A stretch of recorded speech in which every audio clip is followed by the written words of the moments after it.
하겠습니다. 오른손을 이렇게 올리고요. 우리 믿음의 고백 함께 고백합니다. 나는 천지를 지으신 여호와께 복을 받는 자입니다. 아멘. 여러분들은 천지 만물을 지으신 여호와께 복을 받는 하나님의 귀한 자녀임을 믿습니다. 우리 옆에 있는 성도님들과 인사 한번 하겠습니다. 새해 복 많이 받으세요. 이렇게 인사 한번 할까요? 네, 하나님께서 올 한 해도 은혜 주시고 복 주실 줄 믿습니다. 네, 사랑하고 축복합니다. 오늘 예배 나오신 우리 성도님들을 주님의 이름으로 환영하고요. 정말 하나님의 크신 은혜가 오늘 예배 가운데 올 한 해에 가득하기를 소망합니다. 태양을 기준으로 하루하루를 계산하는 양력이 있고요. 달을 기준으로 하루하루를 계산하는 음력이 있지요. 양력은 24절기를 만들고 한여름을 하지라고 하고 된 겨울을 동지라고 합니다. 그리고 춘분과 추분이 있어서 이 24절기를 통하여서 세상의 흐름을 알 수 있습니다. 해는 모양이 항상 같고 그리고 보는 것이 힘들어서 사람들은 해 대신에 달을 보면서 농사를 지었고 날짜를 계산했습니다. 그래서 설날이나 추석 그리고 정월 대보름 같은 이러한 것들을 우리는 달로서 하루하루를 세는 것을 우리는 음력이라고 얘기를 합니다. 우리 한국에서도 음력으로 새해를 맞이했고 음력으로 농사를 지었고 음력으로 세상을 살았기 때문에 아직 한국의 전통에서는 오늘이 음력설이라고 얘기하고 설날이라고도 이야기를 하죠. 얼마 전에 3주 4주 전에 송구영신 예배를 드리면서 한 해를 시작하고 다짐하고 기도했습니다. 얼마 지나지 않았는데 그때도 새해 복 많이 받으세요라고 인사했는데 오늘도 새해 복 많이 받으세요라고 인사했습니다. 저는 가만히 생각을 해보면 너무 좋은 기회인 것 같습니다. 왜냐하면 다시 시작하는 은혜가 우리 가운데 있기 때문에 그렇습니다. 음력설을 맞이하여서 새해를 시작하는 우리 성도님들 1년 시간 지났는데 몇 주 지났지만 힘들고 어렵고 지치고 새롭게 계획했던 것이 나태한 것이 있다면 이제 다시 시작하고 하나님의 풍성한 은혜가 우리 성도님들의 삶에 있기를 소망합니다. 그래서 오늘 예배 마치고 함께 인사할 때도 새해 복 많이 받으세요. 주님의 이름으로 축복합니다라는 고백이 정말로 2023년도에 가득하기를 소망합니다. 한국 사회에서요 가장 좋아하는 단어 중에 하나가 바로 이 복복자일 겁니다. 오늘도 예배 마치고 새해 복 많이 받으세요라고 인사할 거고요. 또 이제 오늘 친지와 가족들에게 세배를 하는 성도님들도 새해 복 많이 받으세요라고 이렇게 이야기할 텐데 아무래도 우리 한국 사람들은 유난히 복을 좋아하는데 아마도 유교에서 전통에서 나온 이 5가지의 복 때문에 그렇지 않을까라고 생각을 합니다. 우리 성도님들이 잘 아는 것처럼 우리나라 유교의 전통에 따라서는 이 5가지의 복이 있잖아요. 이것을 오복이라고 하는데 수, 부, 강령 그리고 유, 효덕, 고, 종명이라고 하는 5가지의 복이 있습니다.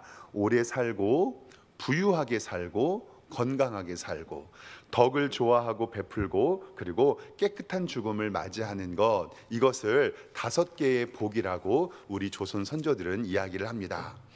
저는 어렸을 때 어떤 사람들은요 치아, 이가 건강한 것을 오복 중에 하나라고 이야기했던 건 많이 들었거든요. 그래서 말씀 준비하면서 오복을 찾아보니까 이 치아가 건강한 것은 오복에는 들어가지 않더라고요.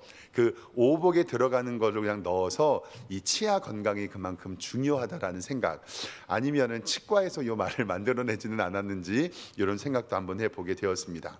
오복, 오래 살고요, 부유하게 살고 건강하게 살고 덕을 좋아하고 베풀고 그리고 깨끗한 죽음을 맞이하는 것을 통해서 우리가 오복을 받는데, 가만히 생각을 해보면 저는 이 자리에 참석한 우리 성도님들이 우리의 전통에 있는 오복 받으셨으면 좋겠습니다. 오복 받으시기를 소망합니다. 근데 우리가 고민해야 될 것은 뭐냐면 세상에서의 복은 이렇게 5가지 복으로 이야기하고 치아도 건강한 것도 복으로 이야기하는데 과연 세상에서 말하는 복과 성경에서 말하는 복의 관점은 같은가에 대한 질문입니다. 그러면 성경에서 말하는 복은 무엇이고, 성경에서 우리가 예배 마치고 새해 복 많이 받으세요라고 이야기하는 복을 우리가 축복하는 마음으로 함께 나눌 텐데, 우리는 세상의 복보다는 하나님의 말씀에 기초로 한 복을 받아야 하고 하나님의 은혜를 누려야 함을 바라봅니다. 그래서 오늘 말씀은 시편 1편 1절에서 6절 말씀을 가지고 세상에서 복이 아닌 성경에서의 복이 어떤 것이고, 우리가 예배 마치고 새해 복 많이 받으세요라고 이야기할 때 하나님의 복이 어떤 것인지 말씀 좀 함께 나눠보도록 하겠습니다. 첫 번째로 기억해야 될 것은 뭐냐면 우리는 주의 길을 가는 사람이 복이 있다라고 성경은 이야기합니다. 주의 길을 가는 사람이 복이 있습니다. 오늘 말씀 시편 1편 1절 말씀에 이렇게 기록이 되어 있습니다. 복 있는 사람은 악인들의 꾀를 따르지 아니하고 죄인의 길에 서지 아니하며 오만한 자의 자리에 앉지 아니하고 라고 이야기를 합니다. 복 있는 사람이 있고 복이 없는 사람이 있는데, 세상에서는 복이 없는 사람은 어떤 곳에 있냐면 악인들의 꾀를 따르고 죄인들의 길에 서 있고 오만한 자리에 앉는 사람들이 세상 가운데는 있다라는 사실입니다. 성경에서 복을 이야기할 때 우리는 일반적으로 복을 이야기할 때는 아까도 이야기했던 것처럼 오래 살고 부유하고 건강하게 살고, 그리고 지금의 복이라는 것은 재정, 돈에 관해서 많이 초점을 맡겨 있는 것을 보거든요. 그런데 오늘 말씀에 있는 성경의 관점은 세상의 관점과는 전혀 다릅니다. 소위 세상에서 말하는 복받았다라고 이야기하는 사람들의 이 풍요로움, 세상 사람들은 그것을 유지하는 것이 복을 받았다라고 이야기를 하는데, 아무리 세상에서 말하는 오복을 받고 내가 많은 것을 누리고 재정적으로 충분하다고 하더라도 지금 서 있는 그 사람의 자리가 악인의 꾀를 따르고 죄인의 길에 서 있고 오만한 자리에 앉아 있으면 성경은 그것이 복이 아니다라고 우리에게 말씀하고 있습니다. 시편 1편 1절 말씀에 복 있는 사람은 악인의 꾀를 따르지 아니하고 죄인의 길에 서지 아니하고 오만한 자의 자리에 앉지 아니한다라고 우리에게 말씀을 하고 있습니다. 그러면 우리 인생의 참된 복과 참된 형통은 하나님의 길에 가는 것, 즉 복 있는 사람은 주의 길을 가는 자가 하나님 앞에 복이 있다고 성경은 이야기합니다. 성경에서 주의 길을 간다는 것은 하나님과 동행하는 길이며 예수님과 걸어가는 길이며 성령님과 함께하는 길인 줄 믿습니다. 그것이 바로 예수 그리스도께서 이 땅에 오신 이후 임마누엘이라고 이야기합니다. 얼마 전 새벽 기도의 말씀을 통해서 마태복음 1장 22절 말씀을 보았는데요. 보라, 처녀가 잉태하여 아들을 낳을 것이요 그의 이름을 임마누엘이라 하리라. 이를 번역한즉 하나님이 우리와 함께 계시다. 즉 임마누엘하며 주의 길을 간다는 것은 우리의 삶 가운데 하나님과 예수님과 성령님과 동행하면서 주의 길을 가는 자가 하나님에게 복이 있다고 이야기를 합니다. 즉 내 안에 하나님이 계시고 성령님이 계시고 예수님이 계신데 악인의 꾀를 따르며 죄인의 길에 서며 걸어서며 오만한 자리에 앉을 수는 없다고 성경은 이야기를 합니다. 이것을 바로 우리는 거룩이라고 이야기를 합니다. 예수님을 믿고서 제일 감사하고 행복한 것은요, 천국에 소망이 있는 것입니다. 예수님의 십자가의 보혈의 능력으로 우리는 죄사함을 받았고 우리는 하나님의 자녀가 되었고 우리는 천국 백성이 되었습니다. 그래서 우리는 죽음이 두렵지 않고 남겨진 사람, 만약에 내가 죽는다면 남겨진 사람은 서운하겠지만 나는 하나님 가서 천국에서 하나님 뵙고 예수님 뵙고 믿음의 동역자들을 만나는 그 기쁨이 우리 가운데 있을 줄 믿습니다. 그래서 천국 가는 것은 죽음 이후에 우리가 하나님을 만나는 문제이지만 이 땅을 살아가면서 우리가 정말로 중요해야 하는 것은 뭐냐면 하나님의 자녀는 하나님의 자녀답게 주의 길을 걸어가며 살아가야 한다는 사실입니다. 하나님의 자녀이니 하나답게 사는 것, 하나님의 자녀답게 사는 것, 주의 길을 가는 것, 거룩하게 사는 것, 구별되게 사는 것, 이것이 바로 예수 그리스도를 믿는 성도들의 복이라고 우리에게 말씀하고 있습니다. 사랑하는 성도 여러분, 오늘 설날 맞이하여 예배에 오셨는데 너무 잘 오셨습니다. 그럼 이렇게 한번 질문해 보겠습니다. 여러분들은 지금 복 있는 사람이십니까? 여러분들은 지금 악인의 자리에, 죄인의 자리에, 오만한 자리에 서지 아니하고 하나님과 동행하시며 하나님 편에 서 계십니까? 만약에 여러분들이 악인의, 죄인의, 오만한 자리에 앉아 계시다면 생명의 근원 되신 예수 그리스도께 돌아오십시오. 주님의 길 가는 성도가 복을 받는 비결은 주의 길을 주님과 함께 가는 것을 꼭 기억하시길 바랍니다. 말씀 로마서 1장 28절에부터의 말씀을 좀 PPT를 통해서 보기를 원하는데요. 성경에는 악인들, 죄인들, 오만한 자의 삶을 이렇게 비유하고 있습니다. 로마서 1장 28절인데요. 또한 그들이 마음에 하나님 두기를 싫어한다라고 성경은 기록합니다. 하나님께서 그들을 그 상실한 마음대로 내버려 두사 합당하지 못한 일을 하게 하셨고, 29절에 곧 모든 불의, 추악, 탐욕, 악의가 가득한 자요, 시기, 살인, 분쟁, 사기, 악독이 가득한 자요, 수근수근하는 자요. 그리고 오늘 30절 말씀 다음이요, 비방하는 자요, 하나님께서 미워하시는 자요, 능욕하는 자요, 교만하는 자요, 자랑하는 자요, 악을 도모하는 자요, 부모를 거역하는 자요, 우매한 자요, 배악하는 자요, 무정한 자요, 무자비한 자라. 그리고 마지막 32절 말씀에 그들이 이같이 일을 행하는 자는 사형에 해당한다고 하나님께서 정하심을 알고도 자기들의 행할 뿐 아니라 또한 그런 일을 행하는 자들을 옳다고 하느니라 라고 성경에는 이야기를 하고 있습니다. 즉 악인의 모습으로, 죄인의 모습으로, 오만한 자의 모습으로 살면서 하나님께서 그 같은 일을, 죄를 저지르면 미워한다는 것을 알면서도 그런 일을 행하고 그것을 옳다고 이야기하는 것이 바로 악인들의 삶이라는 사실입니다. 사랑하는 성도 여러분, 우리가 주의 길을 간다라고 이야기하는 것은 조금 풀어서 설명한다면 지금 내가 서 있는 곳은 어디인가라는 사실입니다. 일주일의 삶을 지나면서 내가 낮 동안에, 저녁 가운데 어디에 서 있는가가 하나님께서 우리에게 복 주시는 기초가 된다라는 사실입니다. 이것을 조금 더 편하게 설명하면요, 지금 나는 누구와 교제하고 있는가, 나의 친한 동무는 누구인가라고 성경은 이야기하는 것입니다.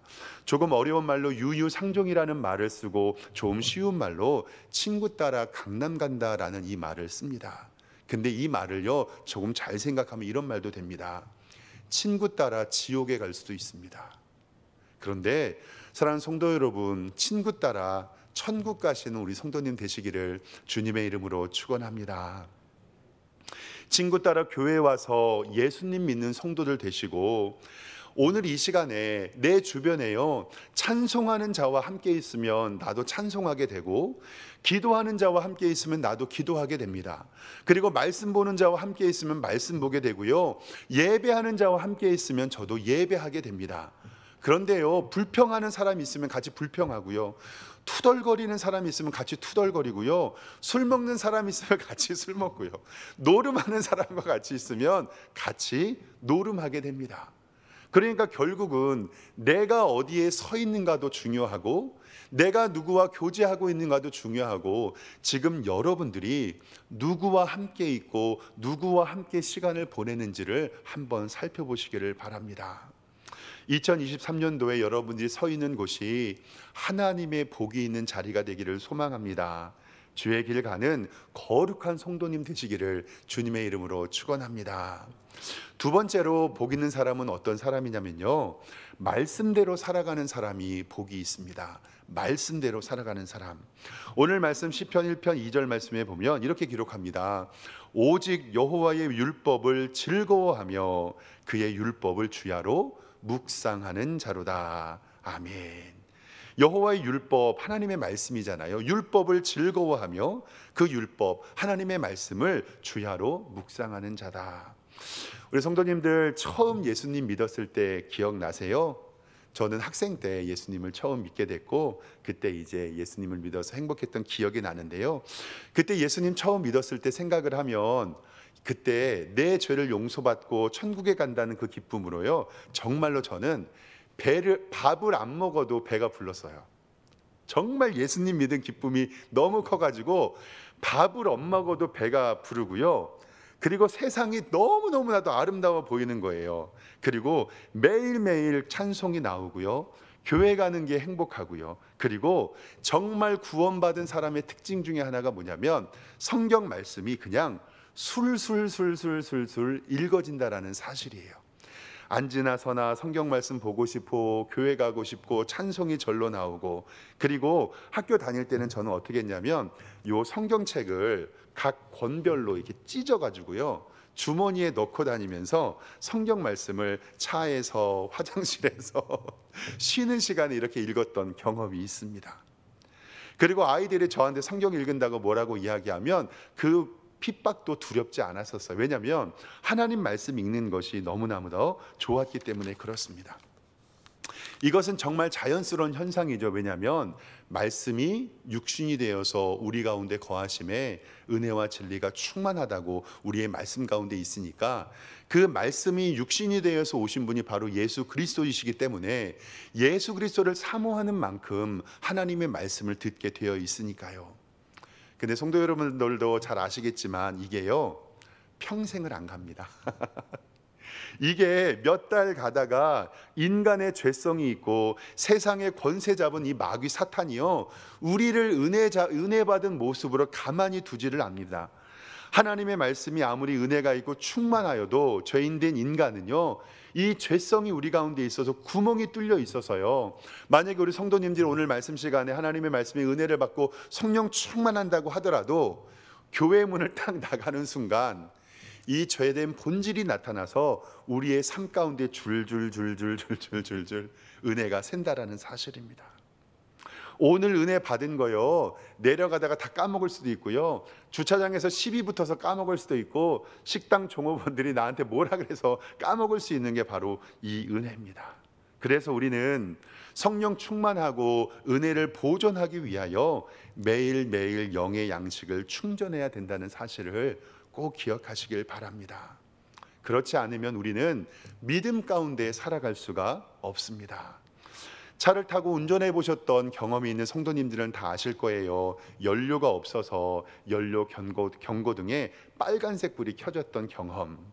고속도로 주변이나 도심 낮에는 있으면 얼른 주유소나 충전소에 찾아서 기름 넣고 전기를 충전하면 되는데, 시골이나 야간에서 기름 주유소가 없을 때는 답답해서 걱정이 된 경험들 다들 있을 줄 압니다. 저도 옛날에요 장례에 늦게 가서 밤에 곧 장례 마치고 올라오는데 빨간불은 켜졌는데 주변에 주유소가 없어서 고생했던 경험이 있습니다. 그런데 우리의 몸도 마찬가지예요. 늘 기름을 채워주고 성령님의 충만함으로 있지 않으면 우리의 삶에 어려움이 있다라는 사실입니다. 그래서 어렸을 때 그 말의 뜻을 잘 몰랐는데 어르신들이 운전하고 가면은 기름이 없으면 앵꼬라는 말을 쓰시더라고요. 앵꼬 났네. 그래서 저는 궁금해갖고 말씀 준비하면서 이 앵꼬라는 단어를 찾아보니까 일본 말이더라고요. 탈 것들이 고장나서 도중에 움직이지 않는 것, 이게 앵꼬라고 이야기는 일본어인데, 근데 꼭 주유소에 넣으면 가득 채워주세요라고 말하는 대신에 어른들은 꼭 뭐라고 하셨는지 기억하십니까? 만땅 만땅 채워달라고. 근데 저도 그 생각이 있어서 주유소에 갈 때마다 가득 주유할 때, 사랑하는 성도 여러분, 오늘 교회에 오셨잖아요. 오늘 하나님의 말씀 만땅으로 채워가시기를 소망합니다. 가득 채워가셔서 이번 한 주도 하나님의 말씀으로 버티시고 하나님의 은혜 누리시기를 바랍니다. 늘 채워주고요 아껴주고 세차도 해줘야 자동차가 쌩쌩 잘 나가는 것처럼 우리에게 하나님의 말씀, 예배의 기쁨이 우리 가운데 있어야 한다는 사실입니다. 목사인 저도 말씀 읽는 것이 늘 기쁘고 행복한 것만은 아닙니다. 때로는 피곤하고 지칠 때도 있고요, 하루 건너뛰고 싶은 때도 있습니다. 근데 꼭 기억하십시오. 피곤하다고 해서 밥 먹는 것을 건너뛰지는 않지 않습니까? 기름을 넣지 않으면 차가 안 가는 것처럼 예수님 믿는 우리가 말씀으로 하나님 앞에 충전하지 않으면 우리는 영적으로 살아갈 수 없습니다. 때로는 힘들어도 억지로 읽고 습관적으로 예배 드리고 억지로 지는 십자가를 통해서 하나님께서 우리에게 복 주심을 기억하시기를 소망합니다. 우리 교회랑 가까운 강화도에 성공의 성당이 하나 있는데요. 좀 사진 좀 보여주시길 원합니다. 저도 강화도에 한번 가족들과 함께 놀러 간 적이 있는데 이 강화도에는요 성공의 성당이 하나 지어져 있어요. 1900년도에 건축이 되었고 저기 입구에는 입구에 이렇게 성공의 성당이 지어져 있는데 잘 안 보이는데 천주 성전이라고 이렇게 이름이 되어 있네요. 교회예요. 그런데 지어진 지 이제 120년 정도가 되었다 보니까 저도 가가지고 지금도 예배를 드리고 있고 매 주마다 100명 가까운 성도님들이 예배 드리고 있더라고요. 근데 제가 거기에서 말씀을 읽는 강대상 성경 봉독대의 사진을 봤는데 다음 사진입니다. 이렇게 기록이 되어 있더라고요.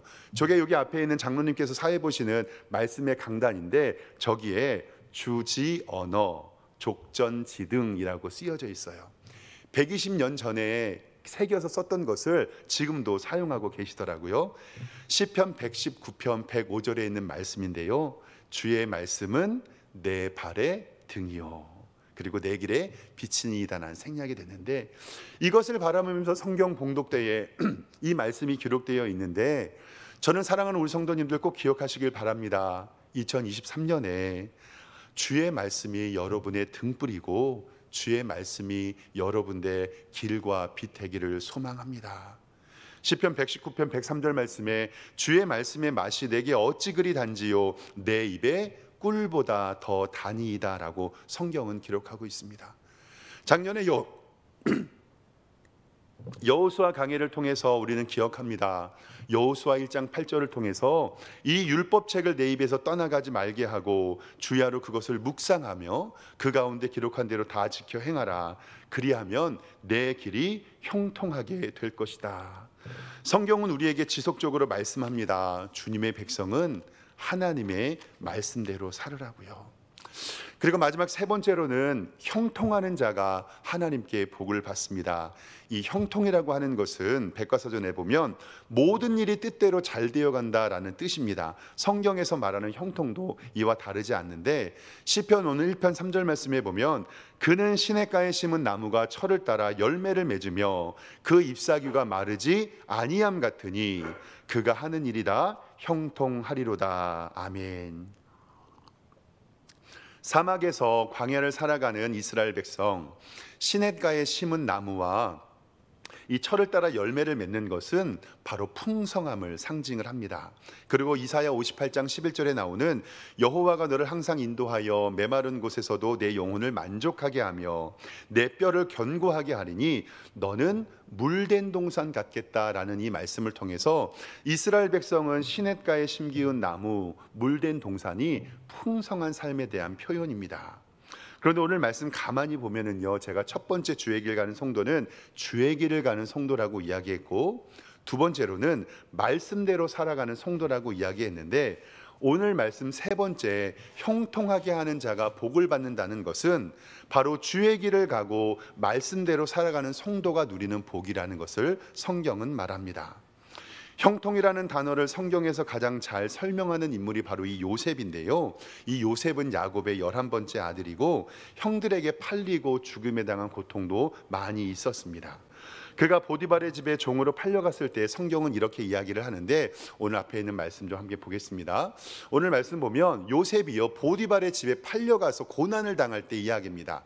창세기 39장 2절에 보면 여호와께서 요셉과 함께 하시모라라고 성경을 이야기합니다. 지금 보디발의 집에 팔려서 종이 되었는데 그가 형통한 자가 되어 그의 주인 애굽 사람의 집에 있으니 그의 주인이 여호와께서 그와 함께 하심을 보며 또 여호와께서 그의 범사에 어떻게 하셨다고요? 형통하게 하심을 보았더라라고 성경은 이야기합니다. 종에 팔려가서 환난과 핍박을 당하고 있는 삶을 하나님께서는 형통이라고 하셨습니다. 다음 말씀도 함께 보겠습니다. 이제는 요셉이 감옥에 갇혔을 때입니다. 보디발의 아내에게 강간죄를 뒤집어 쓰고 나서 이제는 고통을 당하고 있을 텐데 그때도 창세기 39장 21절 말씀에 여호와께서 요셉과 함께 하시고 그에게 인자를 더하사 간수장에게 은혜를 받게 하심에 이는 여호와께서 요셉과 함께 하심이라. 여호와께서 그를 범사에 형통케 하셨더라라고 성경은 이야기를 합니다. 우리가 일반적으로 우리 요셉을 형통의 사람이라고 이야기를 합니다. 근데 우리가 꼭 기억해야 될 것은 뭐냐면 요셉이 애굽의 국무총리가 되고 사회에서 성공을 하고 잘 나갔을 때 성경은 형통이라는 단어를 쓴 것이 아닙니다. 요셉에게 형통이란 단어를 쓴 것은 딱 3번인데요. 창세기 39장 2절과 3절과 23절. 어떤 때냐면 요셉이 팔려서 고난당하고 있을 때, 그리고 옥에 갇혀서 억울한 옥살이를 하고 있을 때 하나님께서는 요셉이 형통한 자라라고 이야기를 합니다. 세상의 기준으로 성공할 때가 아니라 성경에서의 형통은 하나님이 함께 하실 때를 형통이라고 이야기하는 것을 꼭 기억하시길 바랍니다.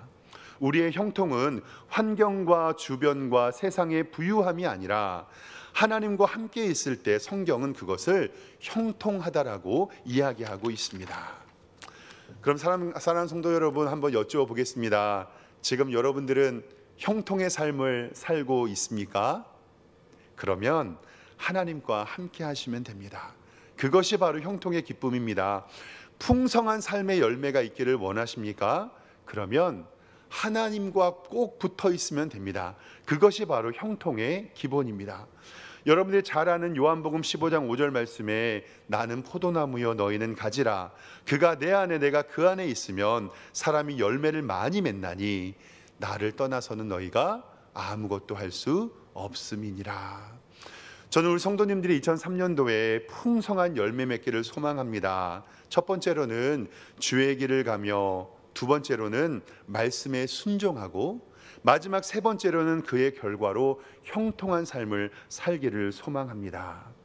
복 있는 사람과 악인은 오늘 말씀에 비교 대조가 되고 있는데 4절 말씀에 악인은 그렇지 아니하며 오직 바람에 나는 겨와 같다라고 이야기를 합니다. 악인의 최후는 뿌리 내리지 못하고 열매 맺지 못하고 풍성함이 없는 삶을 이야기하고, 오늘 5절 말씀에 악인들은 심판을 견디지 못하며 죄인들의 의인의 모임에 들지 못하리로다라고 성경은 이야기를 합니다. 이렇게 악인은 하나님께서 인정하지 못하십니다. 마지막으로 6절 말씀에 의인의 길은 여호와께서 인정하시나 악인의 길은 망하리로다. 사랑하는 성도 여러분, 다시 한번 정리 한번 해보도록 하겠습니다. 2023년도 하나님의 복 받으시기를 소망합니다. 주님을 따라가시고 말씀에 순종하시고, 그리고 하나님의 복과 은혜를 누리면서 형통의 은혜 누리시는 우리 성도님들 되시기를 소망합니다. 2023년도 우리의 삶도 시작된 지 얼마 안 됐습니다. 오늘 음력설이 지났지만 벌써 4번째 주일을 맞이하게 됩니다. 올 한 해도 우리 성도님들은요, 어떤 선택과 어떤 결정과 하나님 앞에서의 고민들을 기도하게 되실 겁니다. 사도 바울도 로마서 7장 25절 말씀에 이렇게 얘기했어요. 오호라 나는 곤고한 사람이로다. 내 자신으로 마음으로는 하나님의 법을, 육신으로는 죄의 법을 섬기며 고민하고 있다. 근데 우리가 여호수아 말씀을 보면서 하나님 앞에 여호수아가 고백했던 거 기억하시죠? 여호수아 24장 15절입니다. 너희는 섬길 자를 택하라. 오직 나와 내 집은 여호와만 섬기겠노라. 아멘. 하나님의 성도가 여호와를 섬기고 주님의 길 가며 말씀에 순종할 때 하나님께서 그들에게 복을 주시며 형통의 길로 인도해 주시기를 주님의 이름으로 축원합니다. 기도하겠습니다. 하나님 아버지, 은혜와 사랑에 감사합니다. 주님께서 올해 음력설을 맞이하고 이렇게 하나님께 나와 주일에 예배드리게 하여 주심에 감사합니다.